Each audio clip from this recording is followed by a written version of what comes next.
Hello aspirants, welcome to your very own channel Pretrap, where textbook theories meet actual prelims trap. So let's begin with question number 1. If the WPI for a country rises sharply over 4 quarters while the CPI remains relatively subdued, what structural economic phenomenon does this typically suggest? Option A.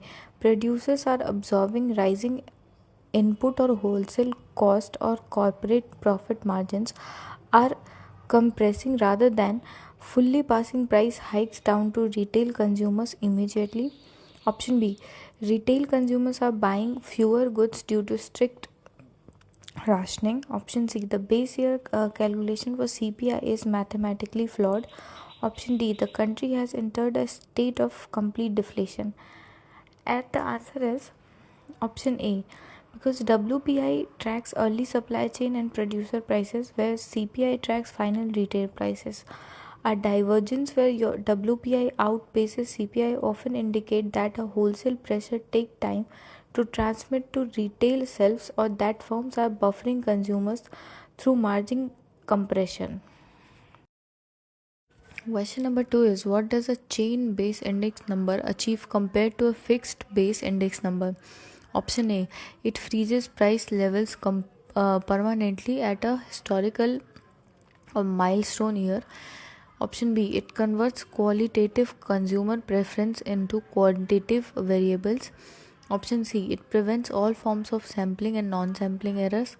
Option D, it eliminates the need for any base year by chaining relatives of each current year to the immediately preceding year, making it easier to introduce new commodities or drop obsolete ones over time. And the answer is option D. Under a fixed base, comparing items over decades becomes hard because consumption pattern changes. Example, smartphones replace landlines. Chain based indices link each year to the preceding year 0 to 1, 1 to 2, accommodating dynamic economic shifts smoothly. Question number 3 is, how do statistical tools contribute directly to democratic accountability and evidence based governance? Option A, by replacing subjective political rhetoric and guesswork with verifiable empirical metrics for budget allocation, policy auditing, and impact evaluation. Option B, by ensuring that governments operate with zero fiscal deficits. Option C, by making field surveys completely optional for all ministries. Option D, by mandating identical income distribution across all citizens. And the answer is option A, because empirical statistics form the backbone of modern public administration, allowing citizens and lawmakers to evaluate whether targeted welfare programs and macroeconomic plans are achieving their stated goals. Question number 4 is, in designing a comprehensive socio-economic survey for rural development, what is the primary reason researchers combine primary data collection with secondary data sources?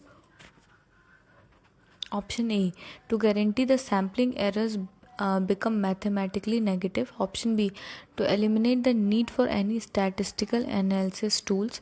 Option C, to cross verify findings, benchmark historical baselines, and bridge resources or time gaps by utilizing established institutional data sets. Option D, to ensure that all respondents provide identical answer. And the answer is option C, because secondary data provides broad context and historical continuity while primary data captures localized real-time nuances.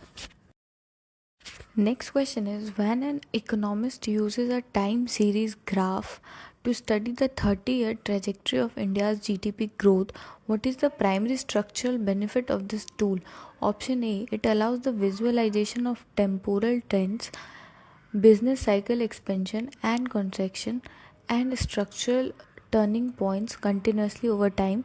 Option B, it converts qualitative social attitudes into cardinal rankings.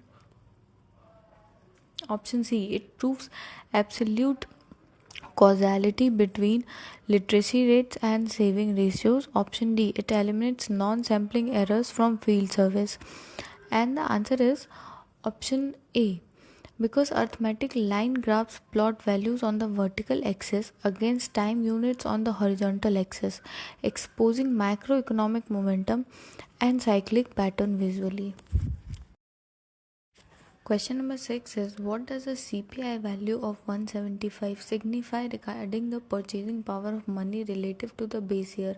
Option A, real income has doubled. Option B, the purchasing power of money has declined to 4/7 of its base year value.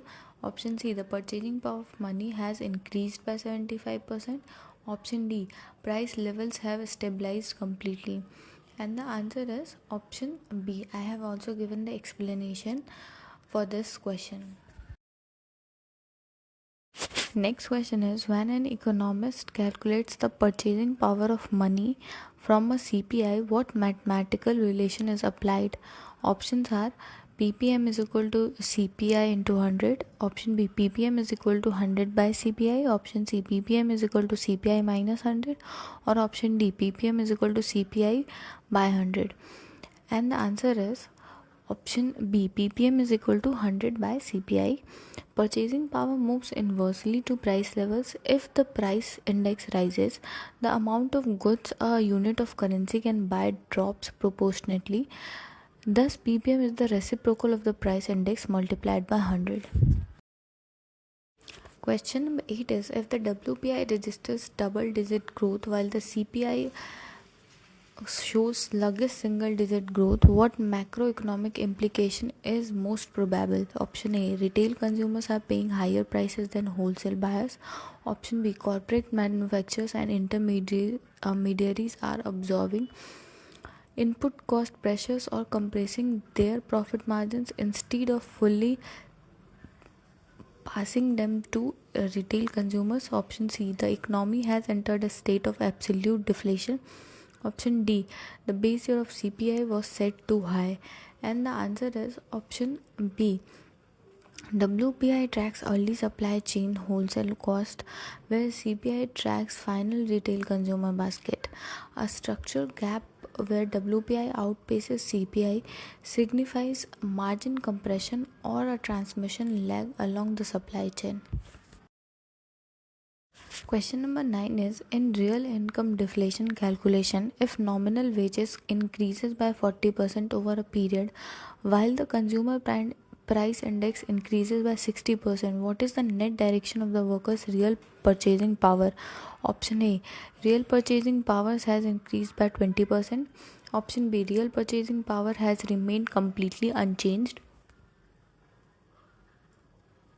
Option C, real purchasing powers has declined.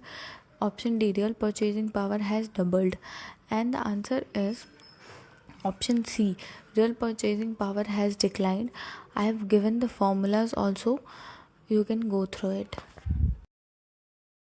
Question number 10 is, in the context of India's macroeconomic management, why is the CPI for industrial workers, that is CPI IW, historically significant compared to the combined CPI? Option A, it is used specifically as a primary legal benchmark for computing and revising dearness allowances for central government employees and public sector workers.